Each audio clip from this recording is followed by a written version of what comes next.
23년 역대 최악의 실적을 기록한 삼성전자. 특히 삼성전자의 최고의 캐시카우였던 반도체 부문은 몇십 년 만에 최대 적자를 기록하였고, 반도체 제조의 1위 자리도 대만의 TSM 상황이나 다름없었습니다.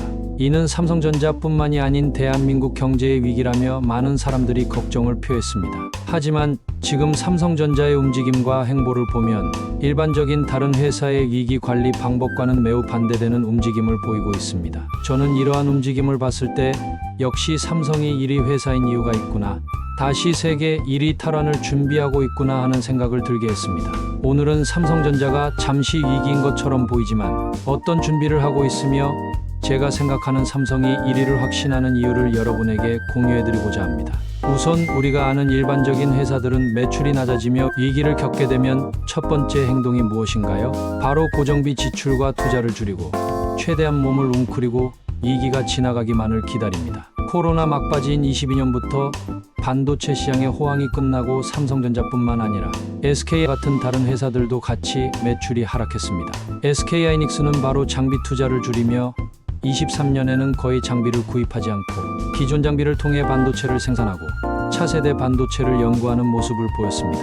하지만 삼성전자는 달랐습니다. 최대 적자를 기록했던 23년에도 삼성전자의 장비 투자 규모는 22년과 크게 차이가 없는 수준이었습니다. 벌어들이는 돈은 없는데 계속 새로운 장비를 구입하고 오히려 인원 감축을 하는 다른 회사와는 반대로 연구 인력을 계속해서 채용하고 돈을 쓰는 데만 집중하였죠. 그 이유는 무엇일까요? 시장의 위기는 본인들에게는 기회라는 것을 알고 있는 겁니다. 경쟁사들이 돈을 벌어서 모두가 같이 투자하고 연구할 때는 남들과 격차를 벌리기 쉽지 않죠. 그러나 남들이 웅크리고 있을 때 삼성은 언제나 무리해서라도 투자하는 전략을 취해왔습니다. 이는 곧 남들과의 격차를 벌리기 위함이며, 반도체 시장의 호황기가 왔을 때 위기 때에 벌려놓은 격차를 통해서 더 많은 시장의 파이를 획득할 수 있습니다. 반도체 부문에서의 적은 매출에도 불구하고 기존과 다르지 않는 투자를 지속하면 실적이 안 좋은 건 당연합니다. 그리고 현재 23년 말부터 시장은 조금씩 회복되고 반도체 부문의 실적 회복도 이뤄지고 있습니다. 삼성전자가 엄청난 실적 향상을 이룰 날이 머지 않았다는 것입니다. 그리고 삼성은 현재 돈만 퍼붓고 있는 것이 아닙니다. 효과적인 투자처가 어딘지마저 미래를 생각하고 연구하는 회사입니다. 그중 가장 대표적인 것이 반도체 공장 완전 무인화입니다. 삼성전자가 평택에 완성시키고자 하는 반도체 단지에는 팹이라 불리우는 거대 반도체 공장을 6개 지을 예정입니다. 현재는 3번째 공장이 가동 중이며 4번째는 건설 중이며 24년 하반기에 가동될 것으로 예상합니다. 삼성은 5번째 공장과 6번째 공장에는 팹의 무인화를 진행시키기 위해 엄청난 프로젝트를 진행하고 있는 것으로 들리고 있습니다. 원래 반도체 공장은 무인화로 진행되는 거 아니야? 라고 생각하실 수 있습니다. 맞습니다. 현재 반도체 생산은 OAT라는 기계가 자동으로 웨이퍼를 운반하고 장비들이 스스로 공정을 진행하고 다시 OHT 로봇이 자동으로 옮기면서 반도체를 만들고 있습니다. 그러면 완전 무인화라는 건 무엇일까요? 지금까지는 반도체 장비를 운반하고 그걸 공장에 설치하고 혹시라도 고장나면 다시 고치고 테스트해보고, 이런 과정들은 사람이 진행했습니다. 흔히 집에 에어컨을 설치하는 과정을 보면 에어컨을 기사님이 가져와서 집에 구멍을 뚫어서 배관을 뚫어주시고 에어컨 조립하고 벽에 달고 테스트하고 이상 있으면 필터도 갈아주시고, 이 모든 과정은 사람이 진행하고 반도체 공장도 동일하게 사람이 진행했습니다.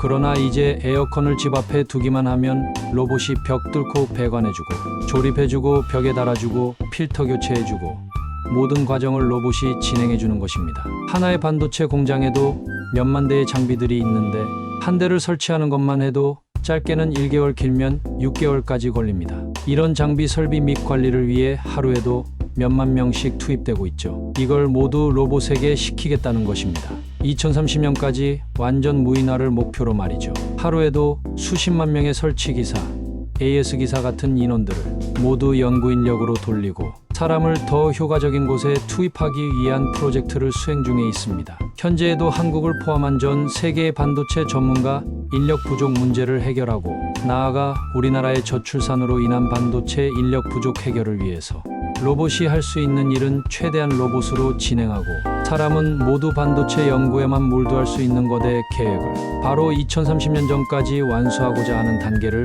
거치고 있습니다. 삼성은 단순히 반도체를 잘 만드는 회사가 아닙니다. 반도체를 더 효과적으로 만들기 위해 로봇을 만들 수 있는 회사이며 핸드폰 제조 기술을 통해 통신 시스템을 구축할 수 있는 회사이며 그 외 다양한 전자짐을 한 회사 안에서 모든 것을 해결할 수 있는 전 세계 유일의 회사라고 해도 과언이 아닙니다. 삼성은 당장 몇 년 안에 미래가 아닌 그 앞으로를 보면서 현재 무리를 해서라도 엄청난 투자를 계속하고 있다는 생각이 듭니다. 기업의 발전을 예측하는 것이 숫자를 통해 분석할 수도 있습니다. 그러나 저는 한 회사의 발전은 그 회사의 문화, 행동을 통해 알 수 있다고 믿는 사람입니다. 삼성은 작은 이익, 당장의 주가를 올리기 위한 요령, 그런 것에 관심이 없어 보입니다. 당장 조금 욕을 먹더라도 미래를 향해 우직하게 투자하고 있고 정말 미래에 필요한 기술에 관심을 가지고 노력하고 있는 모습을 볼 수 있습니다. 삼성이 잠깐 실적이 부진해서 삼성은 끝났다, 우리나라의 경제의 축이 흔들린다라고 생각하신 분이 있으시다면 그건 섣부른 판단이라고 말씀드리고 싶습니다. 오늘 이야기는 여기까지입니다. 들어주셔서 감사합니다.